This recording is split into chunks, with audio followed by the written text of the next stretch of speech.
ning teknikal sih. Ikan di Nah, itu yang ikan saya bilang. ikan Itu yang saya bilang bahwa fundamental itu kan hanya membicarakan masalah arah harga atau Mbah, betul ya gitu ya seperti itu. heeh. Nah, angkanya itu teknikal yang berbicara. Jadi angka bawahnya supportnya di berapa, atasnya di berapa. Nah, itu teknikal kita yang berbicara gitu loh, Mbak. Jadi Se. Jadi dari fundamental dulu nggih. ya, jadi peran Oh. fundamental itu tidak pernah membicarakan harga level-level berapa enggak ya, Pak? Gitu seperti itu. Oh. Se. Lalu anggap gini, ekonomi dunia gonjang-ganjing. Jadi ada perang terus enek nganu, berarti kan kemungkinannya gol ini kan cepat. Se. Ya. Engko terus kita lihat chart pattern untuk ngebuy. Sesederhana itu. Kita melihat dia akan loncat misalnya ke level berapa di atasnya, ya lihat aja di chart gitu, karena ketika terjadi perang kan tidak pernah dibilang nanti ini harga jadi 2050 ya atau 1900 ya, kan nggak pernah bilang begitu kan, fundamental enggak kan, Oh. cuma ini karena perang harga gold akan naik. Oke, sampai di situ saja gitu. Oke, cukup. Tugas fundamental cukup sampai di situ gitu Mbak. Oke, nah setelah itu tugas technical naiknya sampai ke berapa, makanya kita buka chart gitu loh Mbak. Oh. Semudah itu disambung, maksudnya peran fundamental cukup sampai di situ. Oke, kalau ada perang kita pilih pair goal kan gitu ya Mbak ya, Oh. XAUUSD. Nah arahnya kemana? Tentu ke utara, ke atas ya kan, Hmm, gitu kan, hmm. seperti itu ya. Nah baru itu sudah selesai tuh fundamental, udah kamu duduk toh fundamental. Sekarang technical yang bekerja gitu loh Mbak. Hmm. Ya udah sebatas itu. Jadi kalau Teknikal ada di mana? swinger apa enek swinger yang sudah buy di bawah, berarti fundamental kayak jadi confident tambahan gitu ya Yo, untuk betul. hold. Jadi kalau melihat satu koreksi jangan takut gitu kan, karena fundamentalnya masih terus itu harga gold akan susah turun gitu. Itu memberikan satu kepastian gitu. Jadi itulah kenapa misalnya begini Mbak. Misalnya kita buy di angka misalnya 1700 nih ya, 1800 nih Mbak ya. Kan gitu Oh. ya the gold. Nah, ketika dia turun misalnya jadi kita ketinggalan 10 poin atau 100 pip. Kalau kita tahu di Cina Taiwan ini semakin panas, kita tidak takut Mbak, nggak usah pakai SL, ngapain SL gitu. Oh, gitu. Ngapain SL? Dia nggak bisa turun jauh kok, orang di sana lagi tegang-tegangnya kok ya kan gitu kan. Se. Kalau ini Mas, gimana kalau sentimen fundamental itu perubahan apa berubahnya nggak bisa singkat. Jadi contohi kan ada kemungkinan we gonna be in peace again. Jadi pokok kelihatannya akan damai. Lalu kan harga gold kemungkinan akan koreksi dalam lebih jauh atau bahkan di ke bawah toh. Nah, untuk kalau ngomongin oke, sekarang gold naik dengan banyak isu perang bla bla bla bla. Nah, nanti perubahan sentimen fundamental itu apa nggak akan singkat? Gimana Mas Bisa mencium itu? bisa singkat, misal contoh udah Cina sama Taiwan sama Amerika ini lagi tegang-tegangnya misalnya ya Mbak ya gitu ya. Ya. Tiba-tiba besok Bloomberg mengabarkan bahwa terjadi pembicaraan damai antara Biden sama Xi Jinping di telepon gitu kan, seperti itu.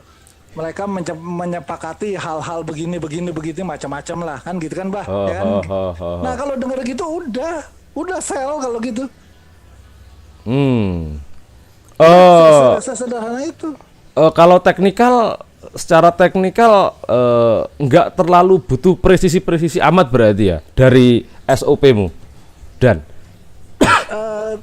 Eh, Gini, jadi walaupun kita tahu harga akan naik, tapi kita tidak mau sembarangan buy di tengah-tengah, misalnya bahkan nggak mau ya, gitu kan oh, seperti itu oh, ya. oh, oh. Walaupun harga akan turun, tapi kita juga nggak mau sell sembarangan di kaki lah, ya kan, di perut lah, nggak mau lah. Tetap kita sell mencari atas gitu. Jadi teknikal itu tetap penting, walaupun karena begini, fundamental kembali lagi tidak pernah berbicara masalah harga berapa, nggak pernah, nggak. Itu Oh. teknikal bagiannya gitu. Jadi kalau mau sell tentu kita cari resisten ya, bah, ya kan, Oh, bukan oh, cari oh. support toh, ya kan gitu. Jadi ketika sudah tahu kita harga turun, bukan langsung kita langsung sell, enggak. Artinya kita fokus ke resisten, begitu Mbak. Kalau kita mau buy, ya kan, oh ini harga gold akan naik, ya kita fokus ke support. Tadi support gitu. Jangan fokus ke resisten. Kalau udah mau naik, fokusnya ke support gitu. Sesimpel itu, Mbak. Ada nggak yang gunain analisa fundamental tetapi dia pakai faktornya itu too much gitu loh, terlalu banyak? Nggak ada, Mbak. Kebanyakan begini ya. Orang fundamental itu menyadari bahwa fundamental itu hanya untuk mencari pair apa yang mau ditradingkan dan arah harganya tuh kemana, toh. Selebihnya dia sadar bahwa itu adalah tugas teknikal gitu loh.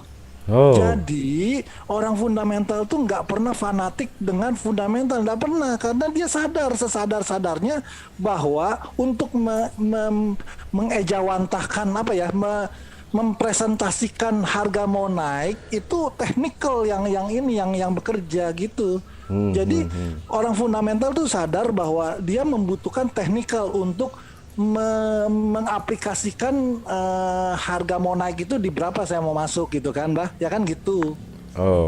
Nah, yang suka fanatik itu adalah orang technical gitu, yang bilang fundamental itu bullshit, fundamental itu telat. Bukan, fundamental itu tidak pernah telat. Fundamental justru bicara untuk kedepannya, justru untuk kedepannya gitu loh. Yang telat itu adalah Anda yang tidak pernah, misalnya kalau nyetel TV, nyetelnya Trans TV, nyetelnya Metro TV, tentu saja terlambat. Coba kalau setelnya Bloomberg, ya kan, CNN, CNBC gitu kan, yang berbahasa Inggris dari itu, tentu kamu update gitu. Atau kamu lagi tidur, kejadiannya udah kapan tahu, kamu tidur seharian, ya itu ketika bangun catnya sudah loncat, dibilangnya beritanya terlambat. Bukan beritanya terlambat. Anda yang sumbernya mendapatkan berita gitu loh. Sumbernya nggak up to date berarti. Iya, saya didelok sinetron. Nah sekarang begini Mbak, pertanyaannya, apakah perang Rusia Ukraina terjadi lebih dahulu baru harga gold naik, atau harga gold naik baru terjadi perang Rusia Ukraina? Kan pasti terjadi dulu perang Rusia Ukraina baru harga gold naik, betul ya Mbak, begitu ya? Ini naiknya Juli. Ya, oke. Ini awal naik bulan sekitar ya ini akhir bulan Julian ya. Iya, nah yang paling ini adalah ketika pandemi kita tahu, kita masih ingat bahwa ditemukan di Wuhan itu, pandemi itu Desember 2019 toh, tapi nggak langsung meledak. Mulai di Januari itu mulai merebak penularannya cepat apa segala macam. Nah, kalau kita mengerti fundamental Mbak, ketika bulan Februari itu banyak negara lockdown toh, itu kita sudah tahu ketika sudah banyak negara lockdown, kalau kita punya saham seperti misalnya Garuda penerbangan, transportasi apa, jual saham itu, jangan dipegang karena pasti anjlok harganya. Kenapa? Karena nggak ada perjalanan di dunia ini nanti, betul ya, begitu Mbak? Oke. Gitu. Nah setelah itu kamu beli saham apa? Tentu beli saham farmasi, beli saham obat-obatan. Itu yang paling tepat gitu loh. Jadi fundamental tuh bisa memilih apa yang mau kita tradingkan gitu loh Mbak. Nanti nggak? Kalau di dunia trading begitu pandemi, gold. Udah jangan Nasdaq nyungsep, apalagi Nasdaq, Dow Jones nyungsep pasti, Nikkei nyungsep. Kenapa? Semua pabrik tutup, penjualan nggak ada. Nah gitu Mbak. Gitu. Oke. Semudah itu kan. Logika orang awam aja bisa dong gitu kan, seperti itu ya. Nah ya ini kan? Ada yang tanya, Wahyu, Om Dhani, kan sekarang ini mau ada event G20, ada sangkut pautnya ndak kenaikan atau penurunan mata uang or gold maybe? Monggo, G20 ya, G20 yang di Bali itu ya. Mau G20 ada yang di Bali itu apa ya, untuk pembicaraan apa ya, itu kan yang ditakutkan itu apa ya, nggak siapa namanya, si Putin itu sudah pasti nggak datang kayaknya ya gitu. Jadi walaupun Rusia itu termasuk dari G20 ya kan gitu kan, tapi sepertinya Amerika kalau Putin datang kan dia nggak mau datang, toh. Jadi Putin tidak datang, saya rasa nggak terlalu bagaimana ya.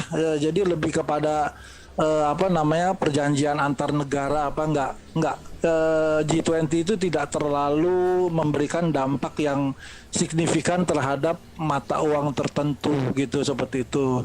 Ya, kalau saya bilang yang paling yang harus kita lihat ini sekarang ini adalah perang Rusia apa namanya Cina Taiwan. Itu kalau terjadi perang Cina Taiwan, Mbak coba lihat peta ya. Nah, perang Cina Taiwan itu ada di Laut Cina Selatan. Laut Cina Selatan itu adalah jalur yang paling sibuk di dunia. Semua yang mau kirim barang itu harus melalui Laut Cina Selatan, ya kan? Nah, kalau Laut Cina Selatan itu terjadi perang, nah nggak ada kapal dagang yang bisa lewat di sana, gitu. Jadi semua negara itu akan terpukul luar biasa, gitu kan. Termasuk Australia yang mau kirim apa, ya kan? Ke Australia kan adanya di bawah ke kita, tuh. Coba lihat itu kan, gitu ya. Australia kan adanya di selatan, kan gitu. Itu berarti ekonomi Cina jelas terganggu juga, toh, dengan adanya hal itu. Loh, nggak usah bicara, Mbak. Orang negara kalau perang mana ada ekonomi baik. Termasuk kalau Cina kita tidak trading ya, tidak trading yuan ya. Udah otomatis yen sudah pasti. Nggak mungkin apa namanya Cina Taiwan perang terus Jepang nggak ikut perang, nggak mungkin, Mbak. Kenapa? Karena apa namanya pangkalan militer Amerika itu kan di Okinawa, itu kan tempatnya Seven Fleet kan, armada ketujuhnya Amerika toh. Oh, yen. Iya, jadi kayak gini nih. Kalau dari fundamental kira-kira dari yang kau sampaikan berarti yen akan melemah lagi. Kalau perang. Oh. Kalau perang, Mbak. Ya. Nah. Luar biasa. Luar biasa. Lumayan, udah senyungsep itu mah udah kalau dengar berita itu nggak perlu, kalau sampai dengar satu pelurunya Cina itu ke Taiwan ya, Mbak ya, gitu kan, seperti itu. Udah apa namanya buy gold, sell yen, ya kan, gitu kan, jual yen, terus jual Nikkei.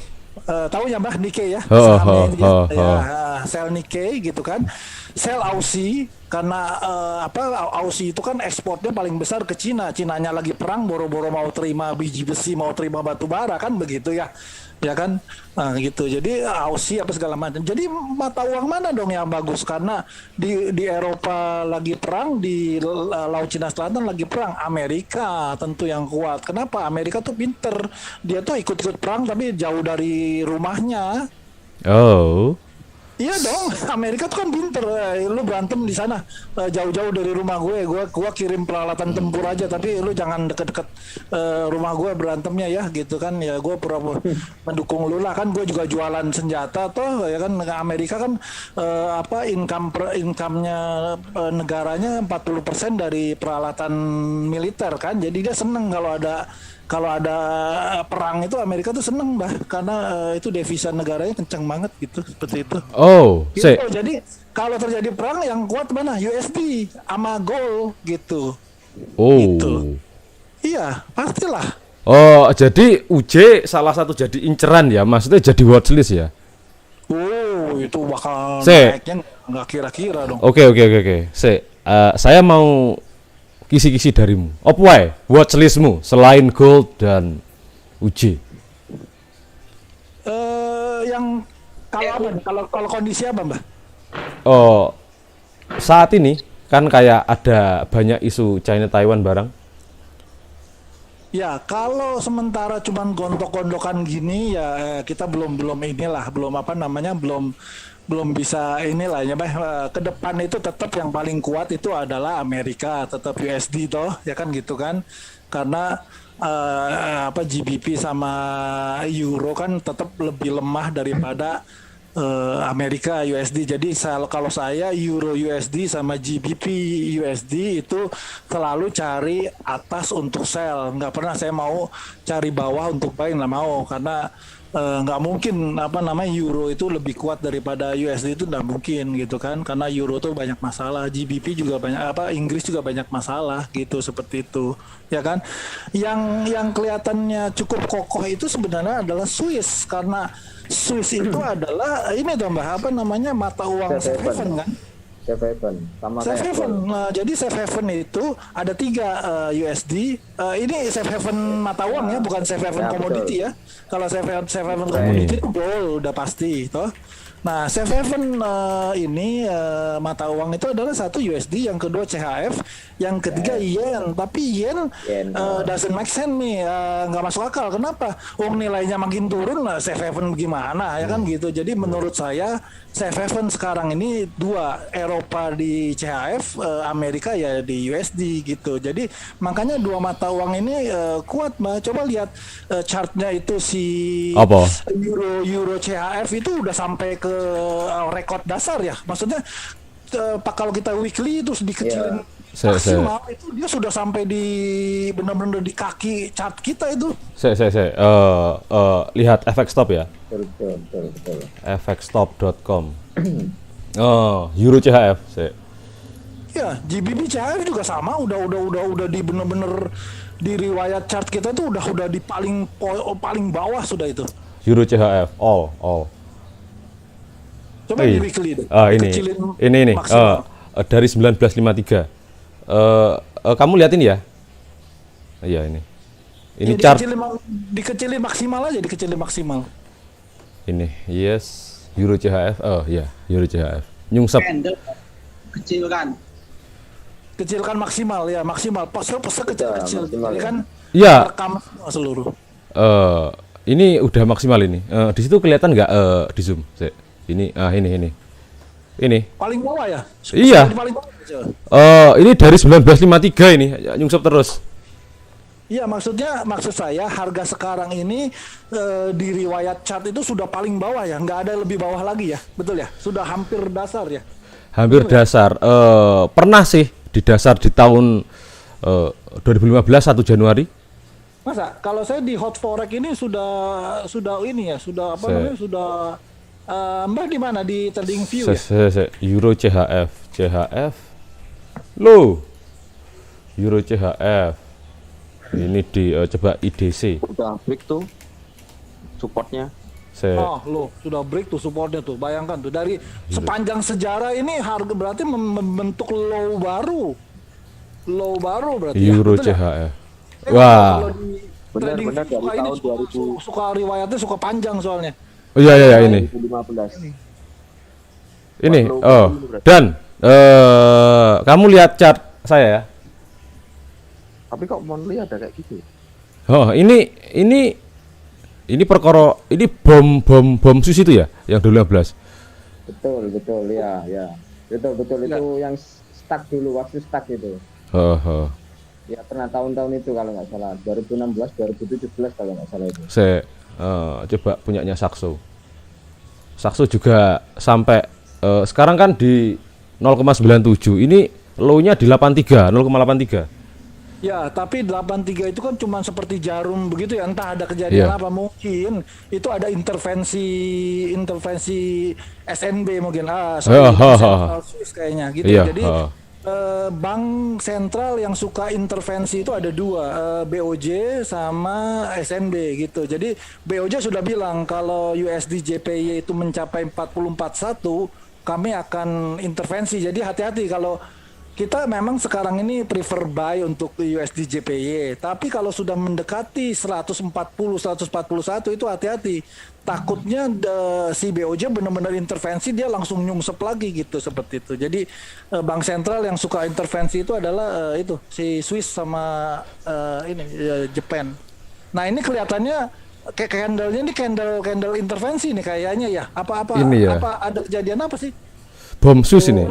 Apa? Nah, ada kejadian apa itu dulu? Pagi-pagi itu waktu kayaknya jam 6 pagi itu.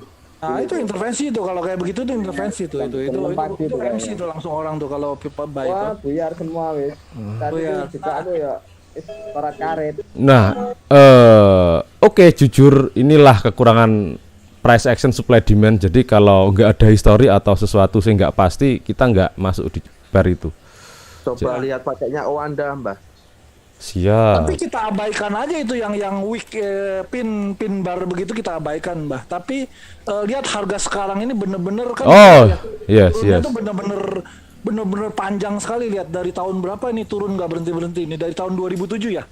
Oh, ya basically dari tahun 53 sudah nyungsep nih. Lihat itu di chart. Ya. Itu 53, Mbah. 1953. Tahun 1953. Loh. Wah, turun lahir kabeh iki. Itu cat di mana, Mbak? Ada 1953. Aduh, katrok. Sherling, Mbah, Sherling. Wani piro. Ini. Saya bukannya share screen.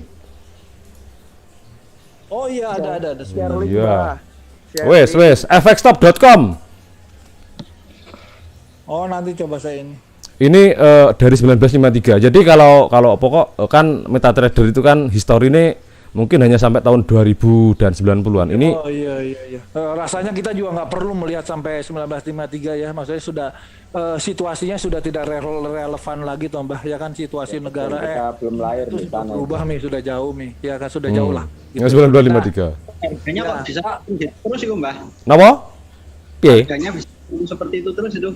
Yo dilelek yo kehendak Tuhan.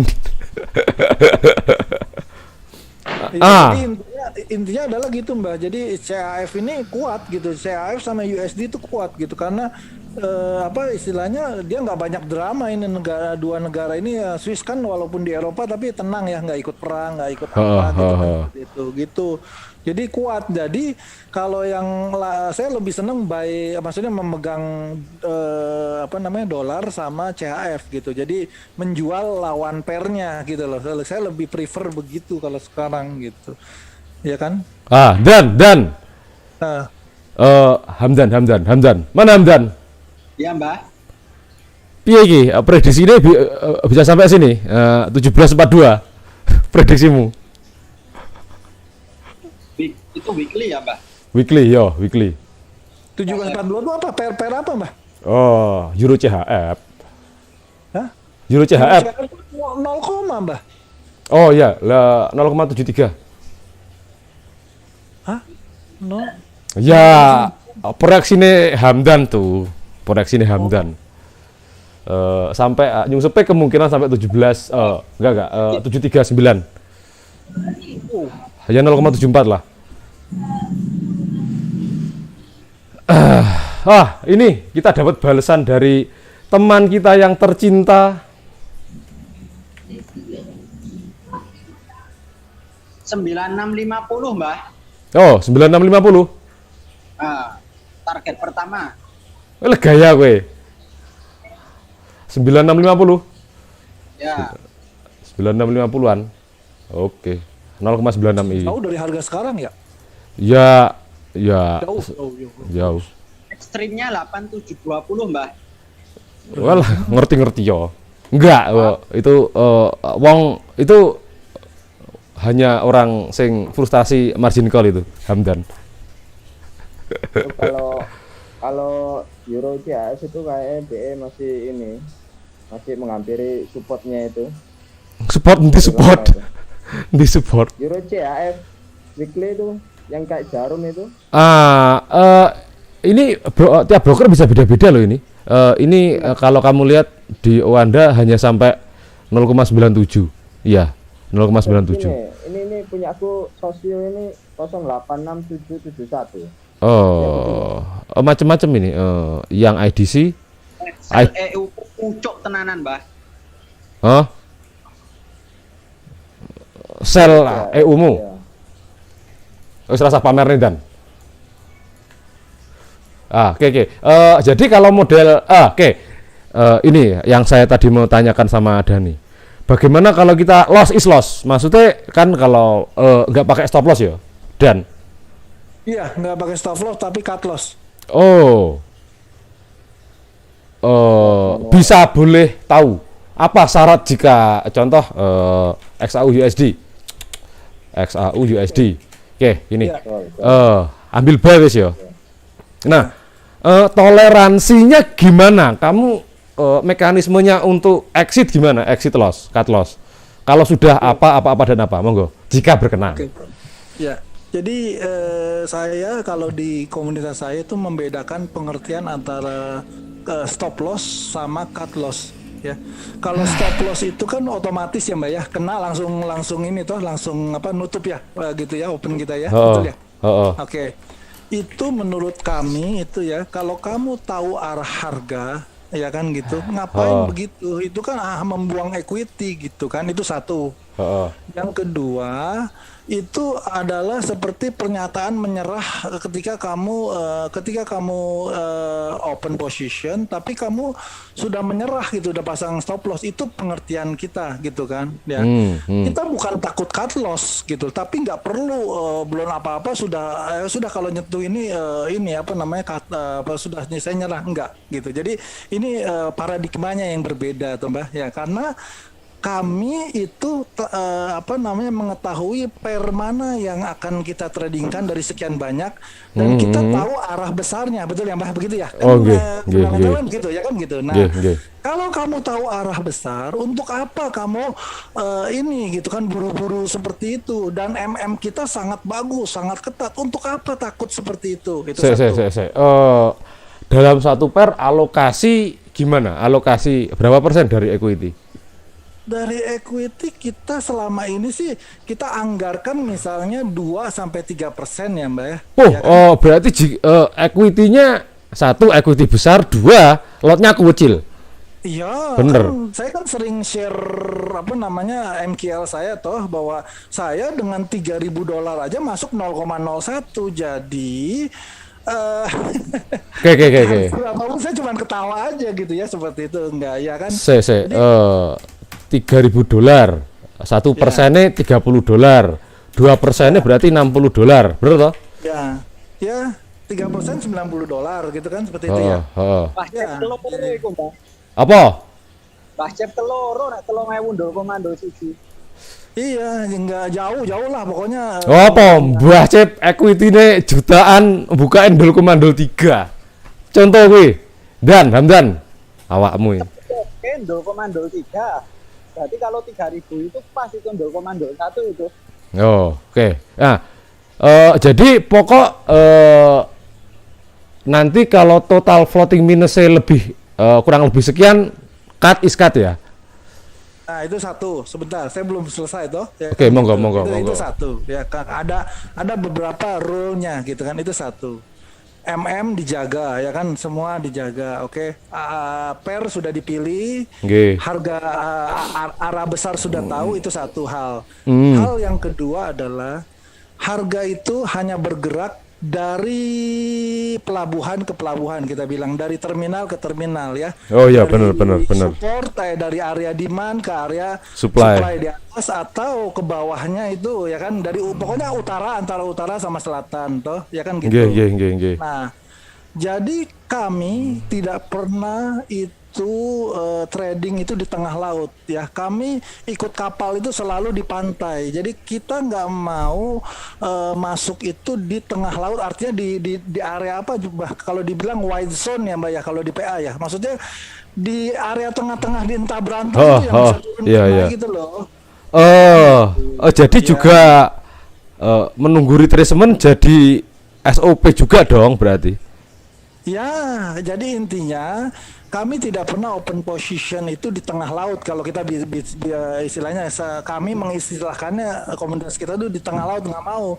Kita ikut kapal itu selalu di pelabuhan gitu. Ketika dia sudah sampai, jadi jangan kita yang nyamperin ke tengah laut, jangan. Tunggu dia entah ke pantai utara atau ke pantai selatan, tapi kita tunggu di pantai aja. Jangan kita yang masuk tiba-tiba di tengah mereka perjalanan tuh, jangan gitu. Jadi kenapa begitu?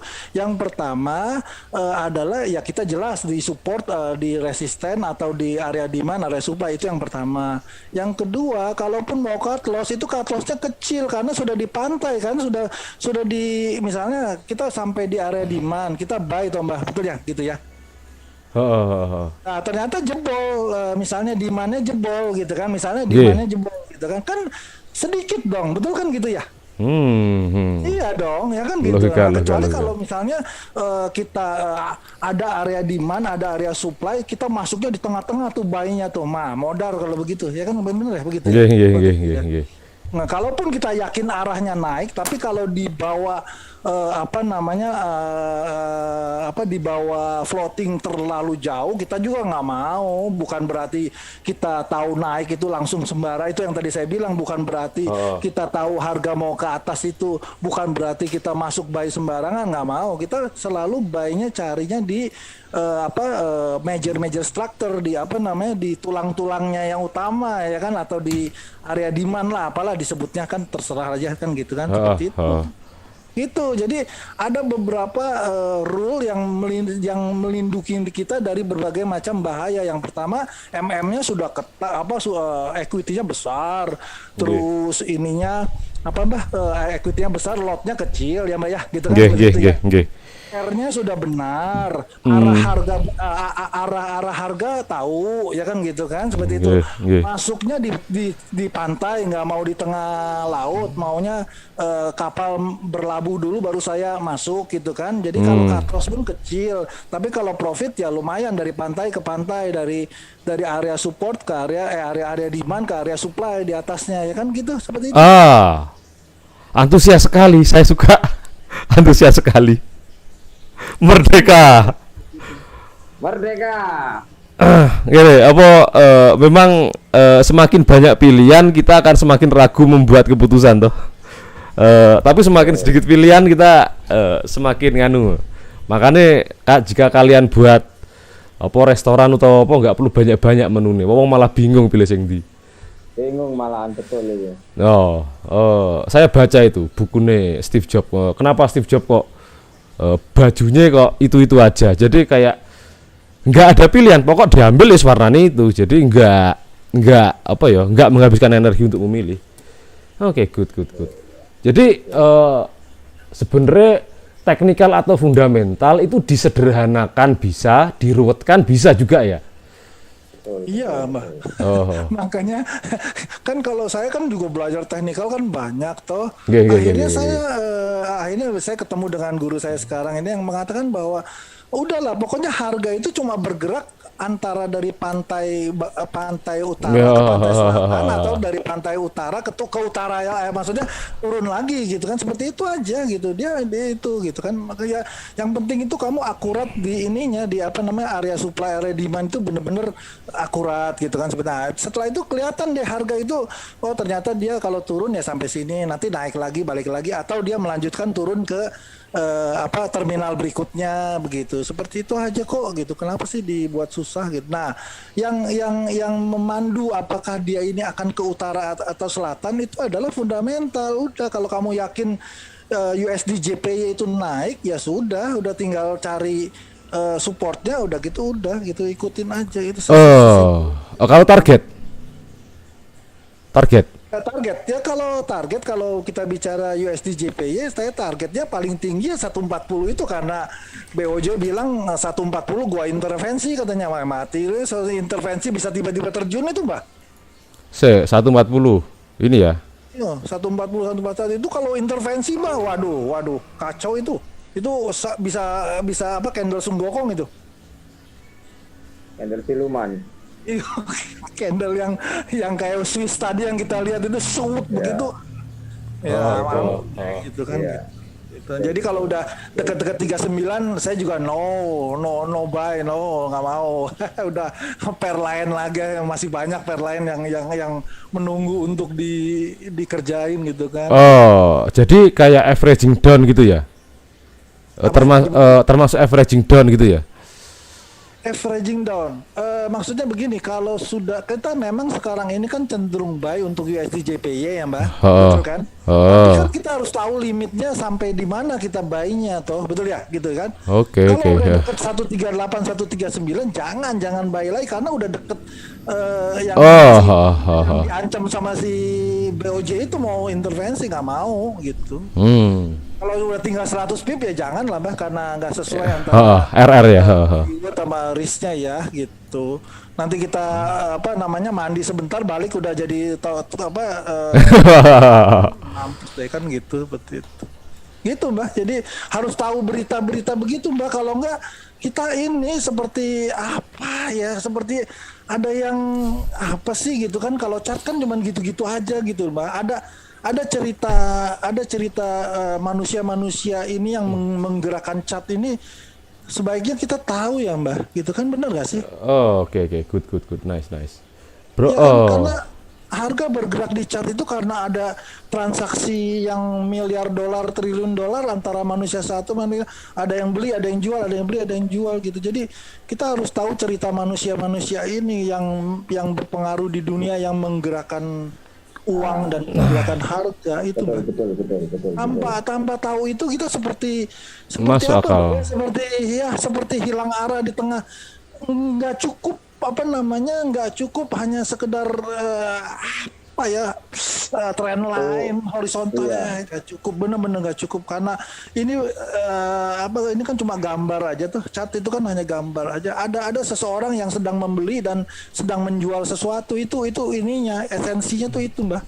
Ada yang sedang membeli gold atau sedang menjual gold, itu yang harus kita tahu. Kenapa lu beli, kenapa lu jual, itu harus kita tahu, paham kenapanya gitu. Kenapa kamu beli? Oh, kamu lagi ketakutan ini. Oh, kenapa jual? Oh, karena gold itu sudah tidak menarik lagi, mendingan saya ke saham. Memang gold ketika ekonomi membaik itu gold tidak menarik Mbah. Jadi ketika Mbah punya 100 miliar ya kan, keadaan baik-baik saja, sedangkan gold kalau Mbah pegang gold itu diem, nggak menghasilkan apa-apa, kan nggak menarik ya Mbah, betul ya? Seperti itu ya.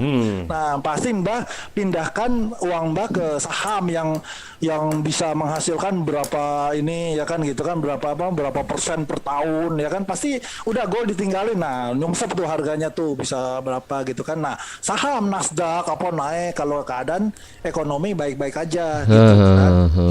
Itu kan, coba ya bayangkan kalau Mbak punya uang 100 miliar itu seperti apa berperilaku. Ya itu seperti itu manusia gitu. Ketika Indonesia kerusuhan pasti Mbak beli ini kan, beli gold tuh. Ya pokoknya ya nggak mungkin saya pegang cash lama-lama, uang gede lah. Yoi, betul. Karena inflasi bla bla bla bla gitu. Hanya kertas. Ya, betul. Uang fiat itu kan sebenarnya manipulasi ya. Kita tahulah manipulasi lah, sudah tahulah itu orang Yahudi yang ini. Tapi ya udah, permainan dunia seperti ini toh Mbak, ikutin aja. Tapi kita tahu bahwa sebenarnya yang namanya money itu adalah gold. Sedangkan kertas ini adalah bukan money, harusnya disebutnya currency. Mata uang dan mata uang beda. Ya betul, setuju. Beda jauh. Yang disebut uang itu adalah sejak zaman Rasul adalah dinar, yaitu emas. Itu dinar dirham. Karena nilai intrinsiknya, benda ini punya nilai memang, betul. Jadi emas ini memang punya nilai. Kalau ini kertas, ini sihir. kita ikutin lah permainan dunianya. Kupon uang. Ya gitu, jadi kita sebut ini currency, jangan sebut money. Money itu adalah gold, gitu seperti itu. Ya. Gitu kira-kira. Tapi kalau melihat gold itu kayaknya dia itu yang menggerakkan itu kayaknya bank-bank besar ya.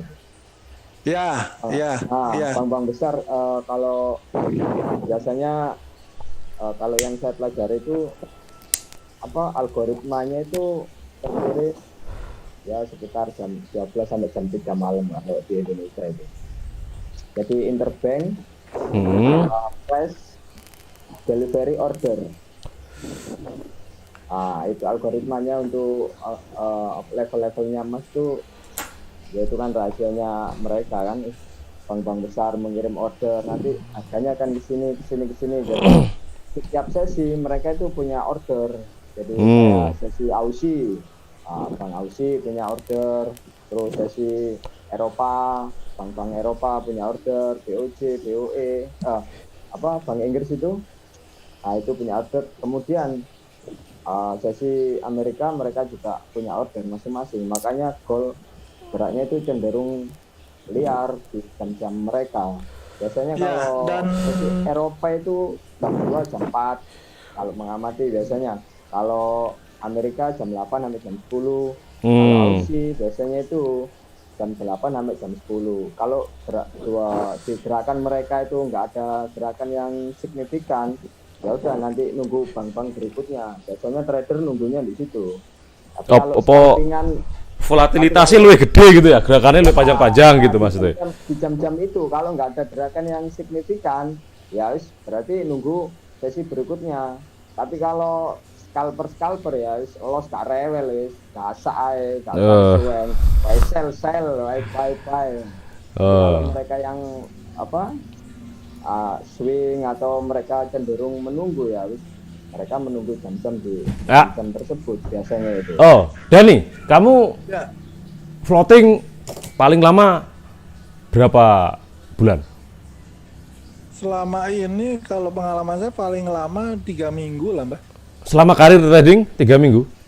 Iya 3 minggu aja. Oh, berarti Lebih ya, Om, ya. 3 minggu wis target atau stop loss? Ya, Iya. jadi begini, kalau kita tahu jadi begini Mbak, ketika kita tahu arah harga itu merubah game changing, jadi merubah semua aturan. Kalau kita sudah tahu arah harga, jadi bagaimana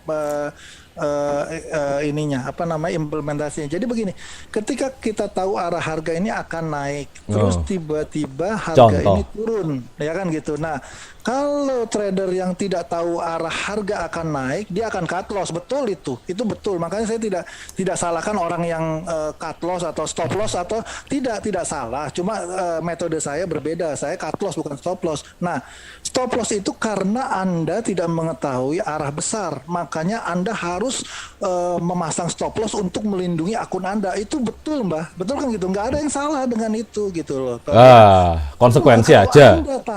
Kalau Anda tahu arah harga, jangan stop loss karena itu akan menggerus equity Anda secara berkali-kali gitu kan, seperti itu gitu. Pakai cut loss aja, maksudnya secara manual aja begitu. Nah, kenapa? Karena ketika harga misalnya kita buy dan dia turun, kita harus sebagai trader, kita harus punya intuisi. Masih yakin nggak lo bahwa ini harga akan naik? Kalau jawabannya masih yakin, itu obatnya bukan di cut loss, obatnya malah di averaging. Bukan martingale ya. Ini kadang kalau di forum ini suka nggak bisa bedain antara averaging sama martingale. Kalau martingale itu kan 1, 2, 4, 6, 8 ya Mbak, begitu ya, seperti itu ya. Maksudnya satu lot di averaging dengan 2 lot di averaging dengan 4 lot, bukan begitu. Averaging itu kan 1 kan begitu ya Mbak. Gitu, Iya. Bukan, jangan martingale itu beban berlebihan kepada akun kita, kepada equity kita, enggak gitu. Jadi ketika harga itu bergerak, itu berlawanan dengan posisi kita, lalu kita masih yakin dengan fundamental bahwa ini USD ini masih lebih kuat daripada JPY, ya kan, atau dibandingkan euro dia masih lebih kuat, berarti kalau kita sell dia naik, bukan cut loss obatnya, terbalik. Kalau kamu masih yakin, sell lagi, justru averaging lagi. Itu justru yang akan menyelamatkan secara total gitu. Jadi kalau kamu averagingnya itu tepat, itu separuh harga bergerak separuh saja itu sudah kosong-kosong ya Mbak, betul ya? Begitu. Dari trading plan, contoh ini alokasi 2% itu biasanya berapa posisi? Alokasi 2% dari modal itu biasanya berapa posisi? Kalau secara buklet, maksudnya secara teorinya itu diajarkan bisa untuk 10 posisi gitu. 10 posisi, tapi saya nggak mau seperti itu. Maksudnya begini Pak, orang diajarin sama guru tapi kan boleh dimodifikasi, betul ya, begitu kan, boleh kan improvisasi. Saya nggak, maksudnya saya rasa orang-orang yang kurang pintar yang sampai layer itu sampai, maksudnya averaging itu sampai 10 kali gitu kan. Lu gimana sih gitu, lu jangan sembarangan averaging, tunggu di pantai berikutnya baru averaging, tunggu di pantai berikutnya baru averaging gitu kan, seperti itu ya. Gitu. Jangan di tengah laut lu masuk averaging, jangan, tunggu di support berikutnya, Jadi saya rasa, menurut saya 3 kali sudah cukup Mbak. Iya. Jadi bisa sampai 10 posisi, Tapi menurut Mas 3 posisi saja terkadang sudah cukup ya dalam beberapa Ya, case. iya, kalau kita masuk awalnya itu sudah nggak ngawur, jadi paling keseret pun kan tidak mungkin sampai 3 pulau terseret tuh menurut saya tuh rada-rada bego ya gitu kan, maksudnya dari support satu ke support lain, dari support satu ke support lain, lu gimana awalnya itu kecepatan berarti kan gitu ya, seperti itu ya, betul kan, lu kecepatan awalnya gitu. Jadi poinnya sebelum entry, jadi kita tahu batas-batas kita. Oh, di sini batas aku nggak mau nahan lagi deh gitu. Jadi harus di planning dari awal dulu ya. Iya betul, iya betul. Jadi ya, meskipun averagingnya nanti tetap kita harus planning di awal karena apa? Karena kalau kita trader udah ngesel, udah ngebuy, tapi nggak punya planning di awal itu kan gunjang ganjing apa? Kayak nggak punya pegangan gitu loh. Jadi bingung. Iya betul. Struktur terakhir adalah biasanya saya itu adalah yang major structure, Mbak. Major structure itu apa? Yang kalau saya bodoh-bodohannya adalah ketika kita pindah ke weekly time frame weekly itu kalau dikecilin kan ada patahan-patahan yang utama ya, Mbak. Betul ya, begitu ya? Nggih. Ya kan kalau kita kecilin itu kan kita kelihatan tuh patahan-patahan yang kecil, nah itu mineral structure. Maksud saya yang major structure itu yang benar-benar patahan-patahan begitu kan, seperti itu. Nah, kalau itu sudah break off structure ya sudah cut loss dan nyerah, harus tahu nyerah gitu kan, seperti itu. Gitu. Oh. Oke. Mau masuk. Sun. Ini masukan yang lumayan.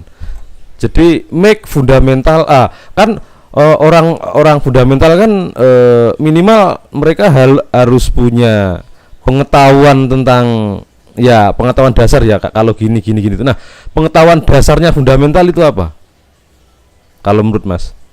Basic. Pengetahuan dasar fundamental itu adalah mungkin pengetahuan umum, Mbah. Seperti contoh misalnya apa yang menjadi penghasilan utama negara Australia misalnya gitu, kita harus tahu. Oh gitu ya. Iya. Dia misalnya penghasilan utama dia tuh dari batu bara, dari biji besi, toh. Betul nggak? Jadi kalau harga batu bara naik, pasti mata uangnya kuat. Harus tahu Mbak yang begitu-gitu. Harus tahu. Terus biji besi, berarti kalau biji besi harganya naik, berarti Australia itu juga menguat, ya toh. Kalau Kanada apa? Kanada minyak, berarti kalau harga minyak naik, dia otomatis juga menguat, Mbak, ya kan gitu. Gitu. Terus ngirimnya kemana? Dia ekspornya kemana terbanyak? Oh, kalau Australia itu ke Cina. Oh, oke. Berarti kalau Cinanya ekonominya bagus, Australianya juga ikut jadi kuat gitu loh, Mbak. Gitu.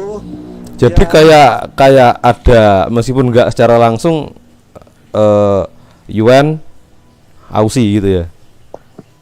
Iya, cuman kan kita tidak mentradingkan yuan ya. Jadi artinya dia mau kuat berapapun juga kita cuek aja toh, betul kan gitu ya. Gitu. Ya. Cuman kita tahu bahwa sebagai kalau kita anggap aja Aussie itu seperti sebuah perusahaan, dia omsetnya besar. Kalau misalnya pelanggannya itu lagi usahanya maju, berarti kan dia butuh besi banyak ya, gitu kan. Jadi otomatis perusahaan yang namanya Australia itu akan dapat pendapatan besar ya kan, gitu kan. Nah, kalau batu bara harganya naik juga dia akan ini kantongnya tebel, si Australia itu kantongnya tebel ya kan, gitu kan, pendapatan devisa negaranya besar gitu, kayak gitu Mbak.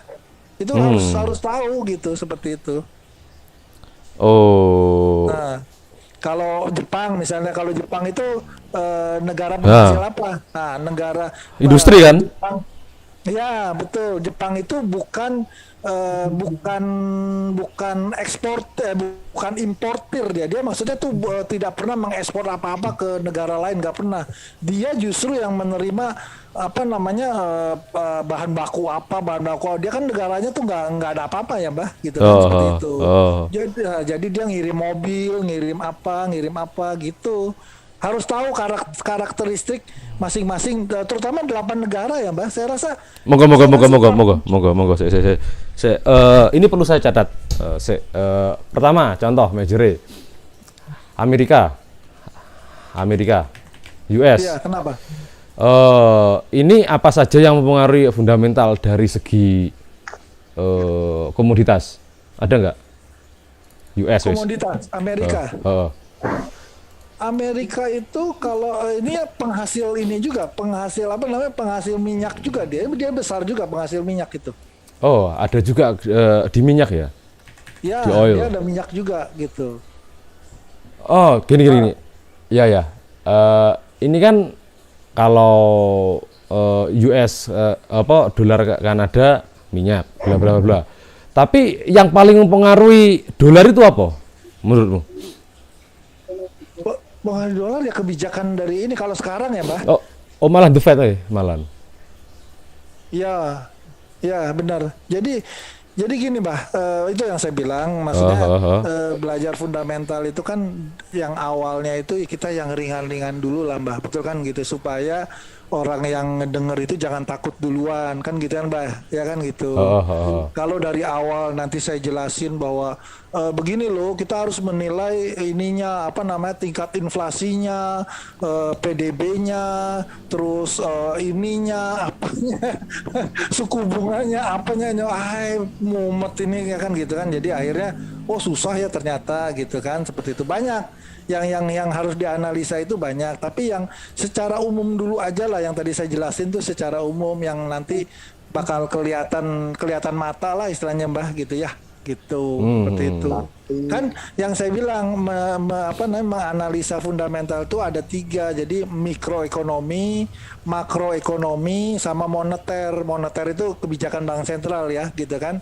Nah, mikroekonomi itu adalah yaitu tadi GDP, inflasi, apa itu angka-angkanya, jobless, pengangguran, angka pengangguran itu kan semua kan cerminan, istilahnya cerminan keadaan suatu negara toh, betul ya, Mbak?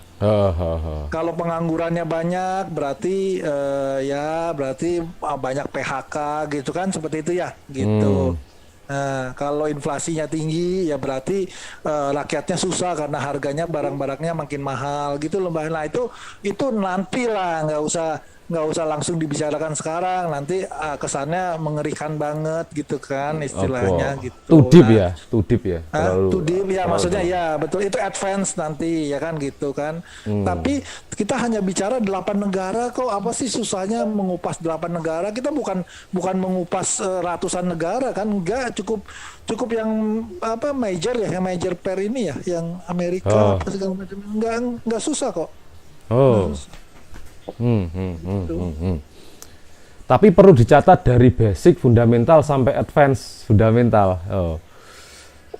Ya, jadi nanti kalau kita sudah tahu mana negara yang mata uangnya akan cenderung menguat ke depannya, mana negara yang cenderung akan melemah mata uang ke depannya. Nah, itu yang kita ini kan gitu loh, Mbak, yang kita benturkan gitu loh, Mbak. Yang kita jadikan pair gitu. Jangan yang menguat dengan yang menguat atau melemah dengan yang melemah. Nah, itu nggak bergerak itu mata uang itu. Pair itu nggak akan bergerak gitu. Sideways. Iya, sideways. Misalnya euro sama GBP atau apa yang sama-sama mabok gitu kan di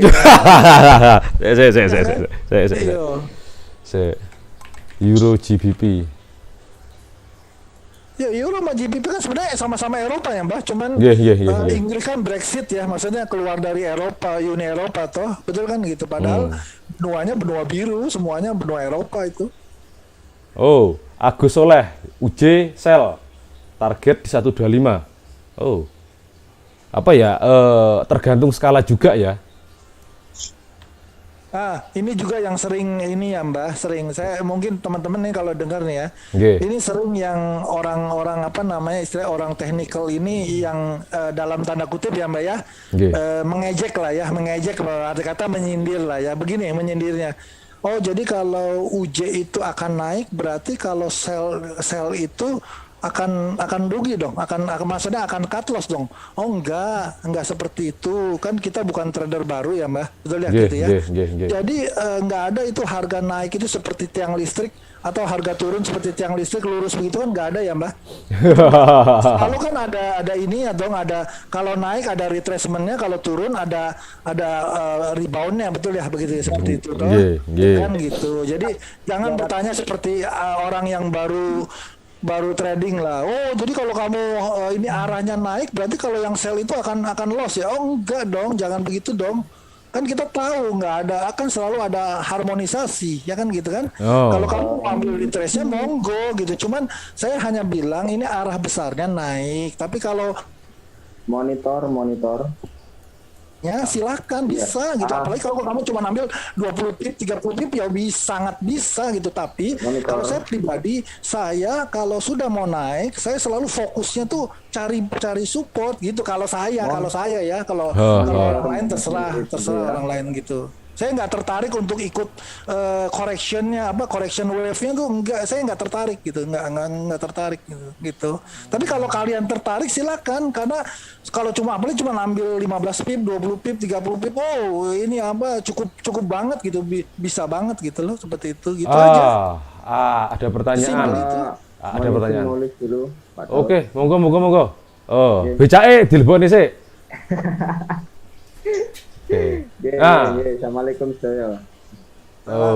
Cara membedakan FL yang penting dan tidak penting mana? Semua FL itu akan di-break pada akhirnya. Semua FL akan di-break pada akhirnya. Dan lihat di ujung yang di-break, maksudnya pantai. Kalau ngomongin Mas Denny tadi ya, apa bilangnya? Jadi jika sebuah pantai seluruh SR itu akan di-break. Seluruh SR itu kan akan di-break nanti pada akhirnya. Seluruh SR akan di-break. Cuman pertanyaannya, Mbak. Cara membedakan FL yang penting. FL itu sederhananya tahanan gitu loh. Jadi semua tahanan itu sejatinya akan di-break gitu loh, teman-teman. Jadi ini di-break, ada retracement makin jauh makin bagus. Selama barrier tahanan yang bawah itu ya wes di sini. Ini your first target, karena S jadi R jadi S juga somehow, dan this last target gitu. Jadi SR kan sejatinya akan di-break toh. Yumbuh kapan? Cuman kan pakai pemikiran logis saya nanti kita bisa tahu. Mbah, bikin konten baca harga, Mbah, enggak usah fundamental. Gini teman-teman. Ini sesi expanding pengetahuan gitu loh. Siapa tahu kita dapat tambahan gitu loh. Hamdan tertarik fundamental, Mbah. Oke. Hamdan, awakmu Dan. Kalau tadi ada negara pembangkit minyak atau apa, nah kalau negara pembuat flag limit di mana itu, Mbah? Wah, pertanyaanmu, kowe gampang ngetrol lak jewer iku. Hanya orang orang sing habis margin call besar itu. Kakean menghayal flag limit itu. Oh iya, Mbah, saya mau tanya kalau indeks ini bagiannya Om Dhani ini. Oh iya, Mbah, saya mau tanya kalau indeks itu kalau di future yang diperjualbelikan apanya ya, Mbah? Monggo, Mas Dhani. Di indeks itu kalau yang diperjualbelikan itu misalnya contoh di Nikkei ya, Mbah, Nikkei 225 ya. Itu kan 225 perusahaan yang terkemuka di Jepang toh. Nah, itu di nilai rata-rata dari saham masing-masing 225 perusahaan itu dijumlahkan terus dibagi 225. Jadi rata-ratanya itu yang diperdagangkan gitu loh, Mbak. Oh. Kalau misalnya Dow Jones itu kan berapa? 100 ya? Dow Jones itu 100 ya? Betul ya? Kalau Nasdaq US 30. Nasdaq 100. Dow Jones 30.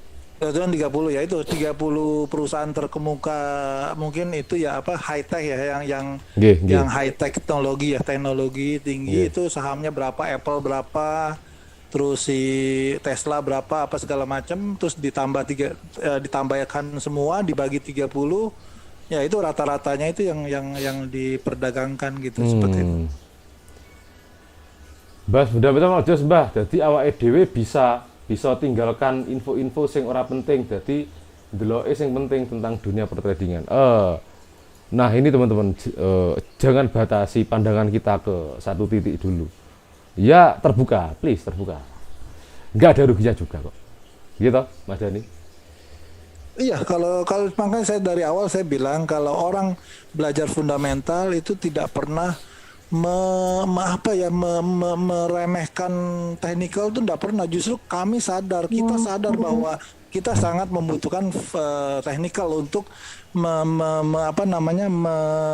mengaplikasikannya ke chart, ya kan gitu kan seperti itu. Tapi kalau orang sudah belajar technical itu biasanya ngebullshitin fundamental, padahal yang menggerakkan harga itu adalah manusia gitu kan, bukan Jin.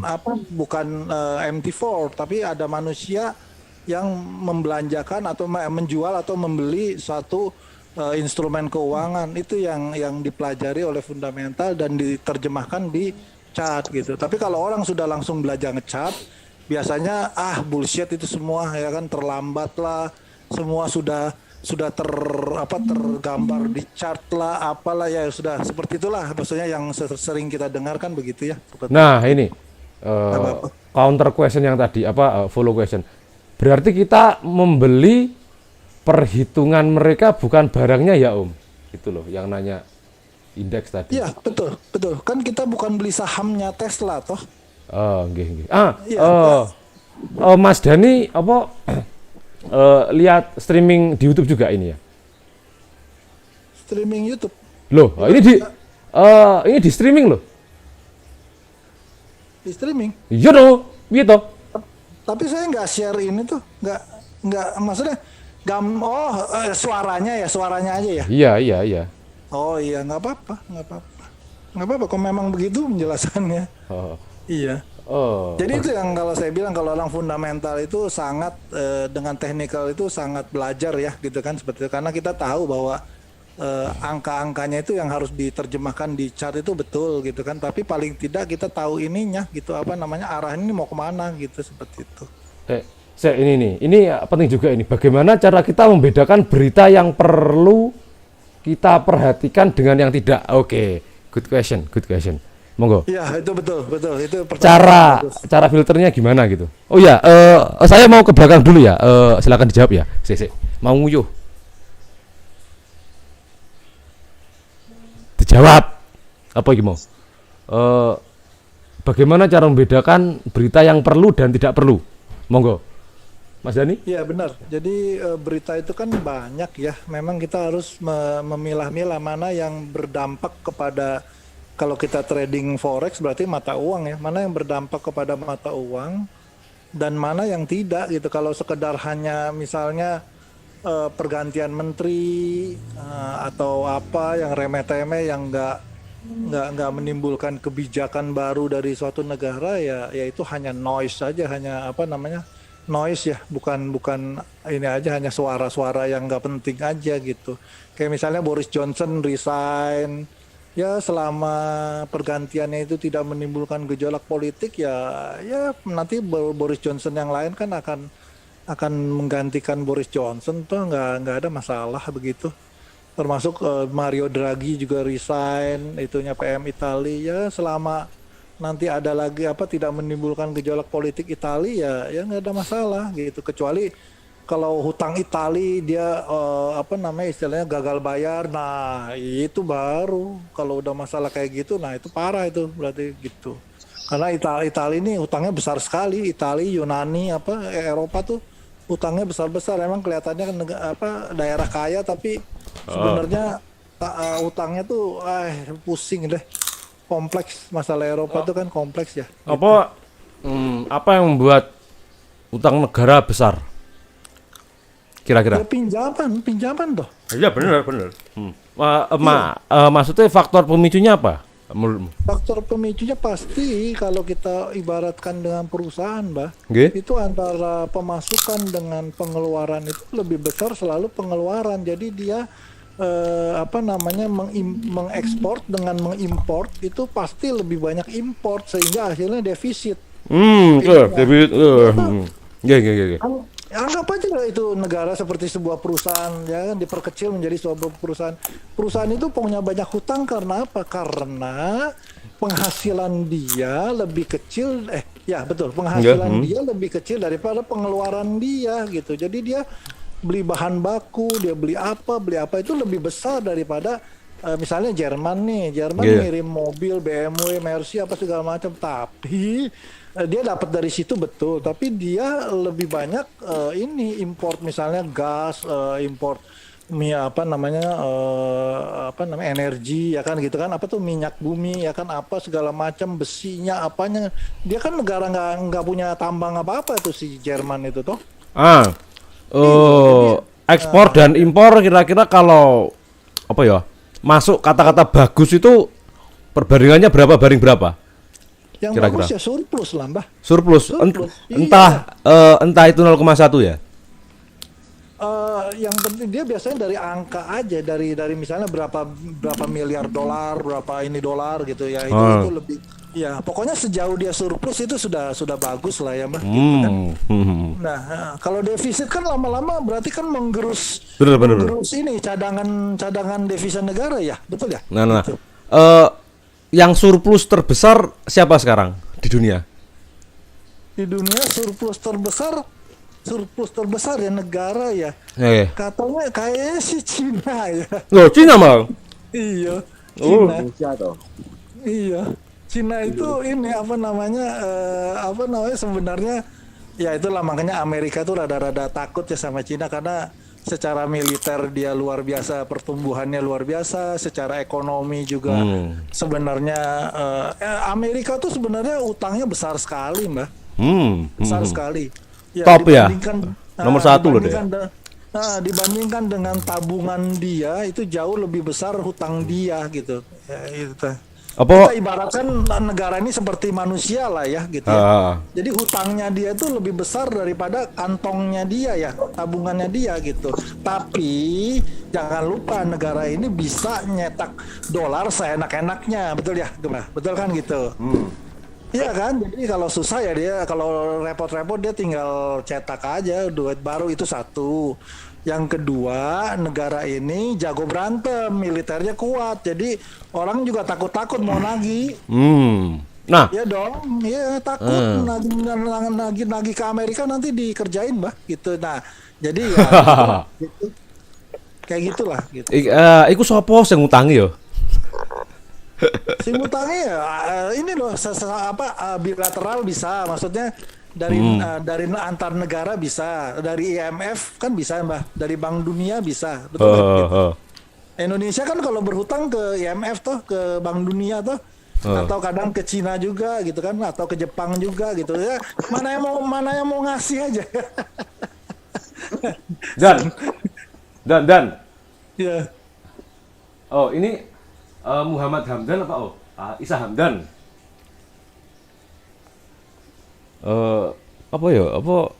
Dari mana ya IMF dapat uang ya? IMF dapat uang. Kok bisa dipinjamin? Jadi IMF itu kalau nggak salah sih gabungan dari berbagai macam negara ya, Mbak. Gitu ya. Iya, jadi dia semacam kayak koperasi lah ya gitu ya, seperti itu, koperasi simpan pinjam lah. Jadi misalnya Amerika setor berapa, Jerman setor berapa, Inggris setor berapa gitu kan, seperti itu, Mbak. Ya kan, gitu. Jadi bisa dipinjamkan ke sesama anggota koperasi, bisa juga dipinjamkan ke negara ke orang di luar dari koperasi gitu kan, bisa gitu kan, gitu. Ya, seperti itu. Urunan toh, Mbah. Wah, kacau iki bahasane. Wis to, santai teman-teman. Ben ora sepaneng. Iki ngobroli wong cangkruk iki. Ini aku mengganggu situs tidurmu apa enggak, Dani? Kenapa, Mbak? Apa saya mengganggu siklus tidurmu apa enggak ini nanti? Enggak. Oke. Kaya wong arisan ngono kae. Oh, arisan. Weh. Arisan berbunga riba. Oh, ada yang mau tanya lagi teman-teman, rekan-rekan. Bank Dunia pakai mata uang apa, Om? Biar Dolar dong. Rajanya sekarang kan zamannya Pax Americana tuh. Maksudnya masih Amerika yang berkuasa tuh. Iya. Lah nek devisa negara apa, Mbah? Nek jari bosmen duitnya perusahaan sing dicatat kok gak iso dienggo. Hus. Sopo kuwi? Bosman Mardigu maksudnya? Penduduk biasa nama akune. Ya Bosman Mardigu kan itu kan. Nggih. Oh, ini ada yang mau tanya lagi teman-teman? Ini atau yang dianu? Dan Hamdan. Ning di Hamdan ini. Oh wis out ya. Turu paling Hamdan. Oke, teman-teman ada ditanyakan yang di sini Isa Hamdan, Auwieo, Bams, Bank Indonesia Purwokerto. Opo Purwokerto? Akrimul.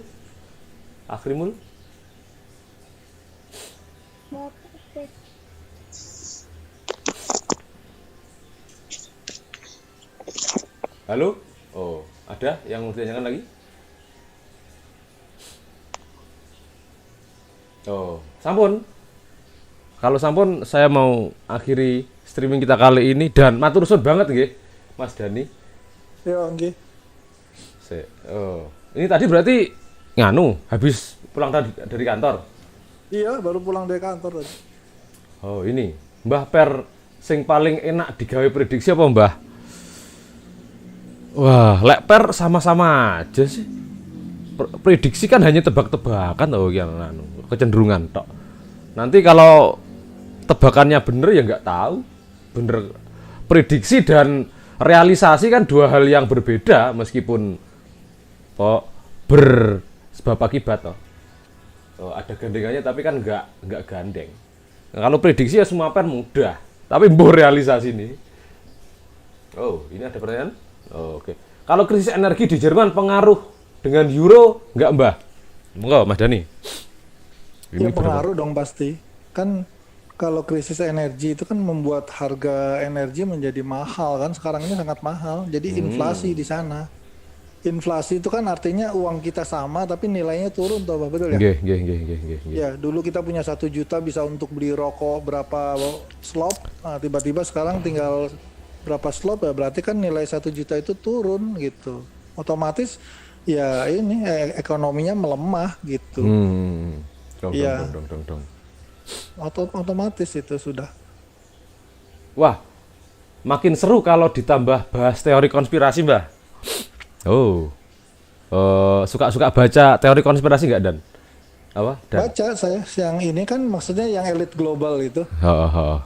Ya, apa ya? Macam Illuminati lah, apalah baca. Memang ya betul lah mereka yang menguasai ini ya memang permainan ekonomi dunia ya dia mereka yang kuasai ya sudahlah mau bagaimana lagi ya kita ikutin aja aturan manipulasi mereka ya kan dalam harga gold itu kan memang banyak manipulasi ya Mbah betul ya harga terutama gold ya banyak manipulasi ya sudah mau bagaimana lagi gitu ikutin aja gitu.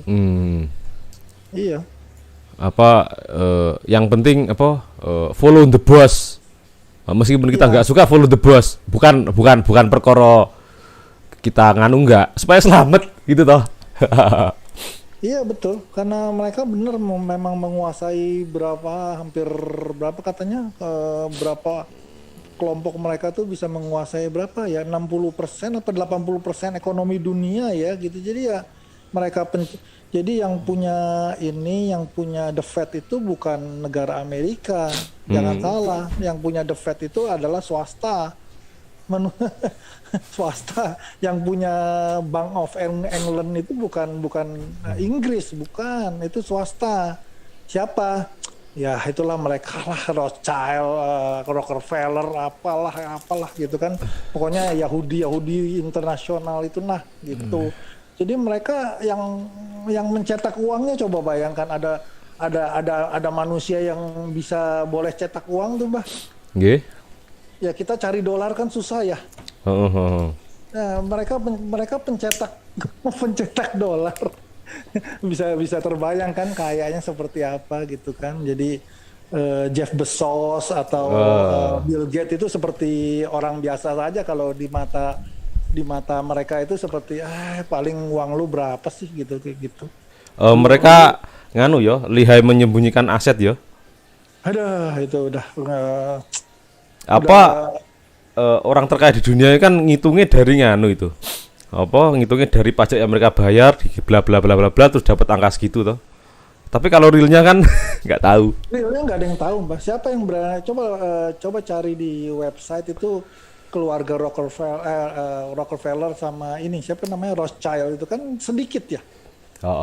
Sedikit, nggak ada yang berani mengungkap keluarga itu ya, karena ya powerfulnya seperti apa gitu kan, jangan-jangan nanti wartawannya hilang lagi atau gimana kan gitu. Jadi duitnya tuh sudah ya bagaimana dia pencetaknya gitu kan, bayangkan aja gitu loh. Si Bill Gates aja masih mencari duit, Elon Musk aja masih cari duit. Nah dia ini pencetak duitnya gitu, coba bayangkan aja gitu, dia ini pencetak duitnya gitu. Jadi bagaimana tuh kayaknya tuh orang gitu kan. Iya, jadi beda lah, sudah kelasnya tuh udah bukan kelas kaya lagi, udah nggak tahu lah, udah ngatur apa dia tuh gitu kan, istilahnya gitu. Nah jadi ya begitulah, memang ada konspirasi itu, memang ada gitu, jadi ya mau diapain gitu. Jenengan jurusannya nopo? Om Dani dulu kuliah di bidang apa? Manajemen. Manajemen. Iya, ekonomi. Ekonomi ya, manajemen ekonomi. Nah, kalau krisis energi oil kan energi tidak bisa diperbarui. Nah, kalau gitu berarti suatu saat seluruh dunia akan hyperinflasi ya, Om? Betul. Jadi barang yang seperti tambang itu kan tambang minyak ya, minyak kan tambang ya. Barang yang tambang kan tidak bisa terbarukan lagi ya, habis ya. Iya. Makanya sekarang ini kan sudah mulai digalakkan ke ini tuh, ke nikel, ke baterai itu, tenaga baterai itu.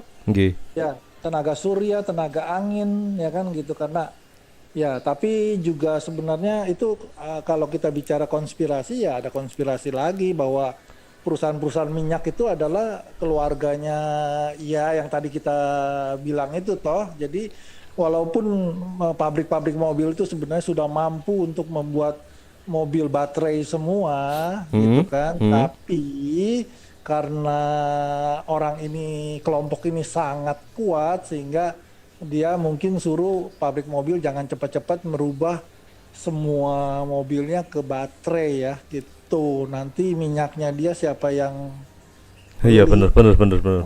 Karena untuk pengeboran satu sumur aja itu dia butuh berapa miliar dolar toh, mulai dari eksplorasi ya kan, mulai dari geologis dulu, cari titiknya ada kemungkinan sebenarnya alat teleportasi bisa jadi sudah ada potensi ditemukan loh. Cuman mungkin karena perusahaan ekspedisi jadi nggak di-up gitu loh. Ya, kalau kita yang tahu adalah biasanya begini. Teknologi yang sudah kita tahu itu biasanya teknologi yang sudah, kalau di dunia intelijen itu sudah sudah usang ya gitu ya, seperti itu. Yang terbarunya tentu disimpan di ini dia lah ya. Rusia mungkin punya teknologi apa yang belum diketahui, Amerika apalagi gitu kan. Kalau yang kacamata yang bisa jadi kamera atau apa itu mungkin udah barang mainan ya buat mereka ya gitu. Pokoknya teknologi yang udah ke pasaran itu berarti ya sudah pasaran gitu. Tapi kalau yang benar-benar teknologi yang masih ajaibnya ya pasti adanya di bunker-bunker mereka gitu pasti. Jadi kita nggak tahu nih sebenarnya Amerika nih sejauh apa ya kemajuan teknologinya, peralatan tempurnya ya nggak tahu lah. Karena semuanya nyimpen, pasti semua negara itu pasti punya punya kartu as ya Mbah, betul ya? Gitu, sempet. Ya, gitu. Nggak mungkin dia cuma punya apa namanya pesawat siluman itu enggak. Pesawat siluman itu kan sudah lama itu. Iya, yang terbaru apa kita nggak tahu. Nanti tahunya ketika terjadi benar-benar perang lah, baru keluar deh. Gitu. Oh, ada pertanyaan lagi? Ini udah 9:30.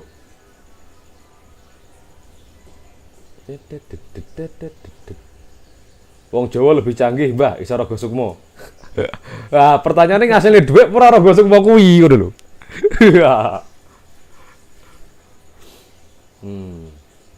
Menghasilkan uang apa tidak itu Rogo Sukmo? Iso itu, apa nanya ke jin, Mbah? Apa? Nanya ke jin. Oh. Rogo Sukmo nanya ke jin kan bisa. Nah, oke, matur suwun nggih, Mas Dani. Matur suwun. Ya. Oke, sama-sama. Oke, pangestune. Sudah keluar dari grupan?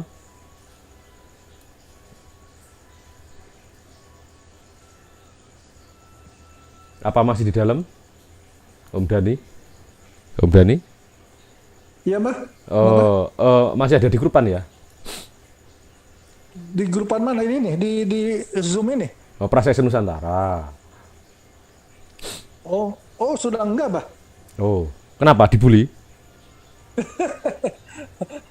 Enggak ya, gitulah. Ya. Daripada saya ini Apa? pusing. Oh, nggih. Matur suwun ya, sudah share. Ya. Oke, thank you teman-teman. Thank you. Saya akhiri malam hari kali ini apa? Yus bola. Ya wis lah, teman-teman, monggo. Teman-teman Zoom mau saya end jika kalian